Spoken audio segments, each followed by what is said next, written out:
Hey everybody, Ryan McCaffrey with IGN here at Bungie Studios up in Washington. We're playing Destiny. This is the Crucible multiplayer mode. I'm here with Lars Bakken, the design lead on the game. How's it going, Lars? Not too bad, Ryan. How are you doing? Doing great. So this is IGN First. We're covering Destiny all month long here in July.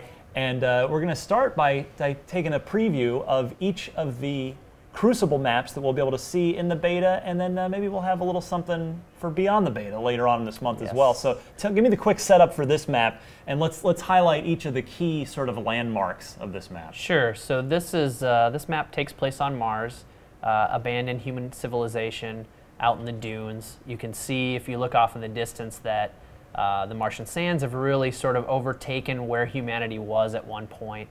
But this is on the top of a huge building downtown in one of the cities of Mars that's been do the long capture abandoned. dance. Oh yeah, all right, just for you. Here we go. Here we go. You should get some sort of style point bonus. Some bonus. I love it. Yeah. All right, so that's point C. We're playing. This is the control game type. That's correct. All maps are, of course, have all game modes playable on them. I trust? Yeah, pretty close to that. There's Pretty some things close. we're not quite talking about yet. All right. I have to get my catchphrase in there. Not quite ready to talk about that yet. So you've hopped up on a roof, or you're hopping along. That was the one thing I wanted to take a quick note on from back at point C. That roof area, you guys at Bungie like to camp that, don't you? There are some people that have been known to camp right out on over that there. place over there. Yeah. Make life at sea a little more difficult. Yeah, exactly. Well, the interesting thing about this overhang is that you can use it as a traversal point and snipe. You have really good lines here, but only to certain parts of the map. It's pretty locked down. And you do have visibility on the C point as well, which is great, but you can't shoot on people. Right, so you really have to go all the way around or drop down from this area. All right, so let's move to the next key landmark. Okay. I'll bring us back over to A. Now, Lars, are the Crucible maps cut from campaign spaces, or are they wholly unique bits of geometry? They are wholly unique. We definitely work with the environment artists that work on the destinations, and we decide what palette pieces we're going to use, so we know it's going to be abandoned Martian, Earth, human palette. So.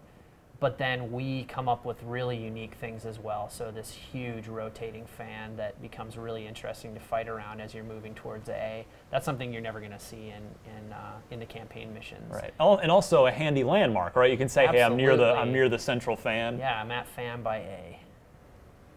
So then we'll move. This map has some pretty cool things going for it. Not only these more open spaces outside, but then we have some really cool interiors as well that we block off with automatic doors. I died a bunch of times in this stairwell.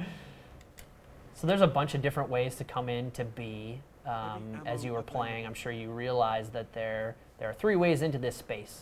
And the really cool thing about that is you can use your tracker, your mini map in the upper left to decide where, see where enemies are coming from, and then make movements based on that. So if you see them coming from behind, they're coming down these stairs. If they're coming from this direction, they're probably coming up this way. Or if they're coming from your right, they're going to have to come through this doorway. Right. Now, we saw the heavy ammo drop in. Can you just tell me real quick how because I noticed that completely can change the flow of a map real fast if you happen to get to it, and if you happen to have any friends with you. Yes, absolutely. The cool thing about heavy is, we utilize the announcer Shax, and he'll tell you 10 seconds ahead of time when heavy ammo is about to drop off, which we feel really strongly about, because that it isn't just some piece of arcane knowledge that people who have played the map 100 times know that it's coming and when it's coming. We want to make that information available to everyone. The other cool thing about heavy ammo and all ammo in general is that it's private and it's shared. So that means anybody on your team that's near the heavy ammo, when you pop it, within 20 meters, they're going to get access to heavy ammo as well. So it becomes really important for you and your team to block down those areas and really stick together. Stick together, that's right. All right, so that is one of our first maps, one of the few we've got in the Destiny beta. Let's cut to a little bit of exciting gameplay footage where you can see me getting shot in the face. And for more on Destiny, you're already tuned in the right place all month long here on IGN First.